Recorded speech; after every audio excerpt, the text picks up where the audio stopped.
Allah akan memberikan rezeki kepada kalian seperti Allah memberikan rezeki seekor burung yang keluar pagi hari dalam kondisi lapar, dia balik sore hari dalam kondisi kenyang. Sederhana. Bukan cuma kita. Semua makhluknya Allah ini Allah berikan rezeki setiap hari. Wa min dabbatin illa 'alallahi rizquha, kata Allah. Tidak ada hewan melata di muka bumi kecuali Allah sudah tentukan rezekinya. Pada Allah semua rezekinya. Jadi nggak usah khawatir soal itu.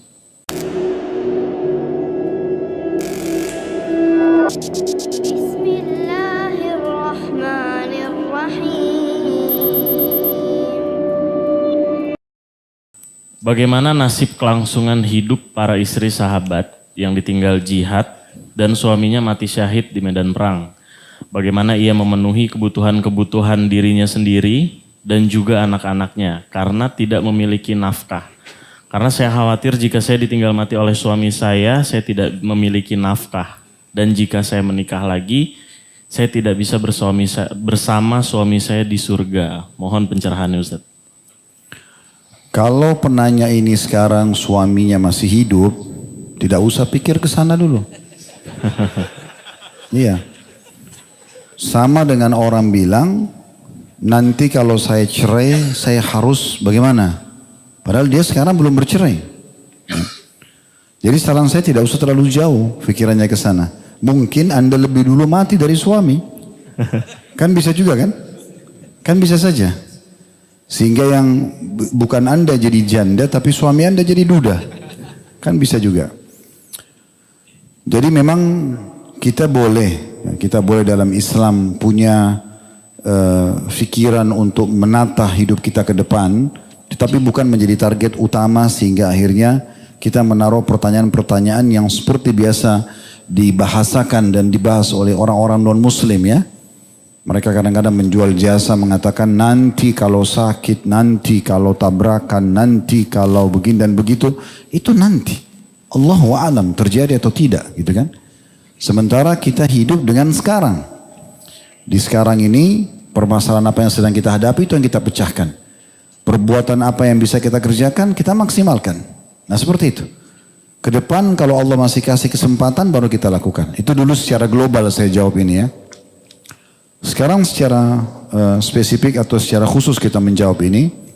Kalau apa yang dikerjakan oleh para istri sahabiat atau sahabat Nabi yang meninggal suaminya mati syahid, ini saya tidak pernah telusuri secara khusus ya.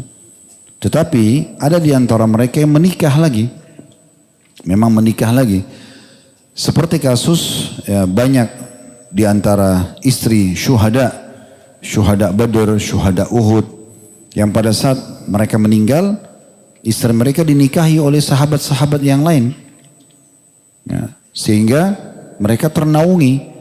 Satu sisi, ya, si suami yang sekarang menikahi ini mengejar pahala untuk melindungi dan menikahi janda. Masuk dalam hadis Nabi SAW, as-sa'i alal armala, kal mujahid fi sabilillah gitu kan. Jadi orang yang memang membantu para janda dalam riwayat lain itu adalah dan orang-orang miskin, maka seperti orang berjihad di jalan Allah. Ada yang memang mengejar dan ada juga di antara wanita-wanita ini yang menjanda karena mereka merasa diri mereka masih muda dan mereka khawatir fitnah, mereka menerima lamaran itu. Ada juga di antara mereka yang tidak menikah lagi. Memang fokus mengurus anak-anaknya karena masih kecil-kecil. Dan ini juga punya keutamaan sendiri. Dalam salah satu riwayat tentang salah satu dari 4 ciri wanita ahli surga adalah yang tidak menikah lagi setelah suaminya meninggal karena mengurus anak-anaknya yang masih kecil. Itu juga bagian daripada keutamaan tersendiri.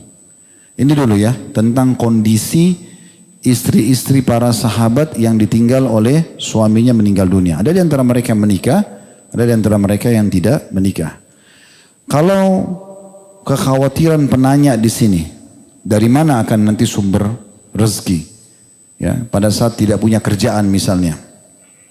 Khawatir kalau menikah lagi nanti tidak ketemu sama suaminya. Karena memang bisa ikut dengan suami yang terakhir misalnya. Ya. Saya akan jawab 2 poin ini. Yang pertama berhubungan masalah rezeki dulu. Ada hadis Nabi SAW, sehingga saya diriwayatkan Imam Ahmad hadis ini, tidak akan meninggal satu jiwa, tidak akan meninggal satu orang, dicabut ruhnya oleh Allah SWT, sampai yustaufa rizquh, atau akan disempurnakan rezekinya. Jadi antum tidak akan meninggal, kita semua tidak akan meninggal sampai sepotong roti atau seteguk air yang harusnya sudah Allah takdirkan sebagai rezeki sampai ke kita. Pernah lihat nggak ada orang semasa hidupnya miskin nih, di akhir hidup tiba-tiba dapat warisan jadi orang kaya. Setelah itu dia meninggal dunia. Ya memang harus sampai ke dia itu. Jadi memang rezeki itu sudah dicatat. Kita tidak perlu khawatir tentang masalah rezeki. Makanya Nabi SAW mengatakan dalam hadis Bukhari, kalau kalian bertawakal kepada Allah sebenar-benar tawakal, maka niscaya Allah akan memberikan rezeki kepada kalian seperti Allah memberikan rezeki seekor burung yang keluar pagi hari dalam kondisi lapar, dia balik sore hari dalam kondisi kenyang. Sederhana. Bukan cuma kita. Semua makhluknya Allah ini Allah berikan rezeki setiap hari. Wa min dabbatin illa 'alallahi rizquha, kata Allah.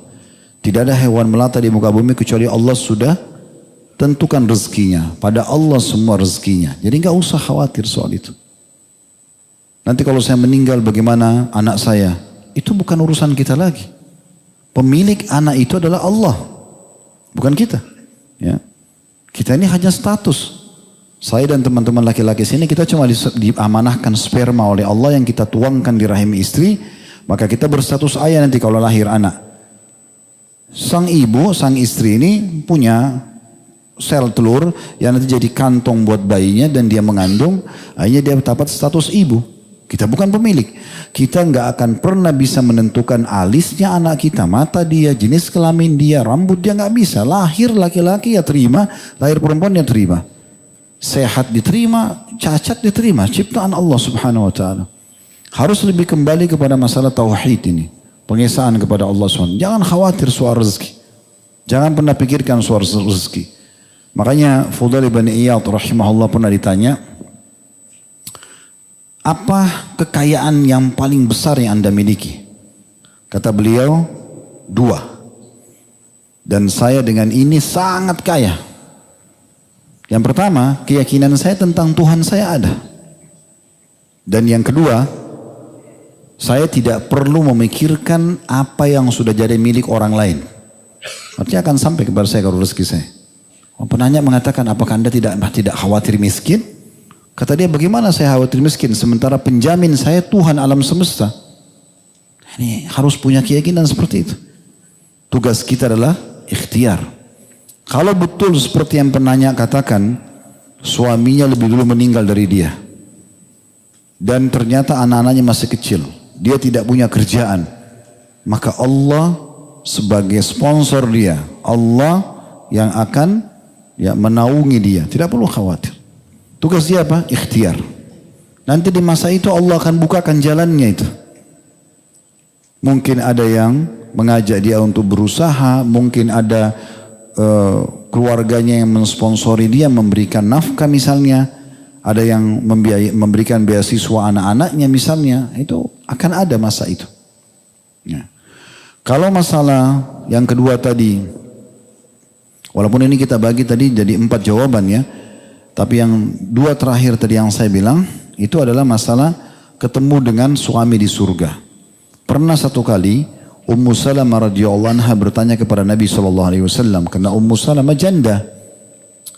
Dan beliau punya anak Salamah, Umar. Ya, Umar saat itu dibawa kepada namanya Umar bin Abi Salamah. Anaknya pernah ikut bersama Nabi SAW satu rumah. Karena ibunya janda nikah sama Nabi. Jadi anaknya pun dari suami pertama dibawa ke rumah Nabi SAW. Kalau pernah dengar hadis yang Nabi pernah makan bersama anak kecil. Lalu Nabi mengatakan, ya gulam samillah, hai anak kecil, bacalah bismillah. Ya, wakul biyaminik, makan dengan tangan kananmu. Wakul mimman yalik, makan di hadap. Itu adalah anak dari Ummu Salamah yang sedang makan bersama Nabi SAW. Jadi anak sambungnya Nabi gitu. Nah pada saat itu Ummu Salamah berkata, ya Rasulullah, dengan beliau sedikit malu mengatakan, ya Rasulullah, kira-kira kalau seorang wanita menikah dengan 2 orang laki-laki, nanti di surga bersama siapa dia? Dia sungkan untuk mengatakan, nanti saya di surga sama Anda atau sama Abu Salamah. Karena ada suami pertamanya. Kayak tidak kurang sopan kalau mengatakan pada Nabi, Abu Salamah disebutin karena ini sudah mantan atau sudah meninggal suami beliau. Maka kata Nabi SAW, wahai Ummu Salamah, dia akan bersama dengan suami yang paling baik akhlaknya. Jadi tentu Nabi SAW, gitu kan? Berarti nggak usah khawatir. Di akhirat teman-teman, jangan antum bawa perasaan dunia ke akhirat ya. Misal nanti di surga ini ketemu mantan suami sama mantan istri. Ini pernah cekcok di dunia, cerai. Sekarang dua-duanya soleh dan soleha masuk surga. Nanti di sana mereka bilang, itu mantan saya. Gak ada. Sudah gak ada perasaan itu. Allah mengatakan dalam Al-Quran, وَنَزَّعْنَا مِنْ قُلُوبِهِمْ atau فِي قُلُوبِهِمْ غِلًّا. Atau maaf, ayatnya saya khawatir keliru sedikit di sini. Saya tiba-tiba terlupa jumlah totalnya. Tapi yang jelas Allah mengatakan, dan kami keluarkan semua ya masalah-masalah dari hati mereka ahli surga itu, dibersihkan semua. Jadi nggak ada lagi. Kita sebelum masuk surga di sebuah tempat sehingga saya namanya Qantara, setelah jembatan Sirat, nanti ahli surga akan kumpul di depan surga, mereka saling membersihkan satu sama yang lain di situ. Apapun masalah sudah selesai semua. Orang masuk surga tidak ada lagi pikiran dia dan perasaan dia seperti di dunia. Ini pernah memukul yang ini pernah membunuh yang ini. Bahkan Nabi SAW pernah bilang apa? Allah tersenyum dengan dua orang yang saling bunuh-membunuh dan dua-duanya masuk surga. Kata para sahabat, ya Rasulullah, bagaimana bisa ini? Kata Nabi SAW, bertemu seorang muslim sama seorang kafir di kancah peperangan. Terbunuhlah si muslim ini, mati syahid dia. Berjalan waktu, si kafir yang membunuh muslim ini dapat hidayah masuk Islam. Dia pun ikut berperang, dia juga dibunuh orang kafir yang lain. Maka muslim yang pertama dibunuh dengan orang kafir, yang kafir ini akhirnya juga masuk Islam dan meninggal mati syahid, sama-sama masuk surga. Ini nggak ada lagi nanti di surga, kamu dulu yang bunuh saya ya. Nggak ada. Sudah berbeda. Jadi kondisinya tidak seperti yang kita bayangkan di dunia. Hati orang itu sudah suci, bersih semua di sana. Nggak ada lagi rasa iri, rasa marah, nggak ada lagi. Jadi walaupun nanti orang yang sedang bertanya ini, ya semoga insya Allah bersama dengan suaminya dan semoga panjang umur langgeng rumah tangganya ya. Amin. Ini kan kalau suaminya meninggal lebih dulu ya. Maka kalaupun dia bersama suaminya itu baik. Kalau Allah setelah suaminya pun meninggal beri dia laki-laki lebih baik dan dia di surga, tidak akan ada perasaan yang sekarang dirasakan itu. Nanti merasa gimana sih kalau bukan sama suami saya, kecuali suami kita Rasulullah kan gitu. Itu lain gitu kan. Makanya Allah Subhanahu wa taala mengharamkan siapapun orang beriman untuk menikahi istri-istri Nabi. Ya. Waktu Nabi SAW meninggal, Aisyah itu masih sangat muda. 18 tahun, 19 tahun masih muda. Tapi tetap dipanggil sebagai Ummul Mukminin, ibunya orang beriman, dan tidak boleh dinikahi oleh siapapun. Beda dengan istri sahabat gitu kan. Karena memang mereka akan bersama dengan Nabi SAW di akhirat sana selama tidak bercerai. Nah itu memang berbeda kondisi dan keadaannya. Ya.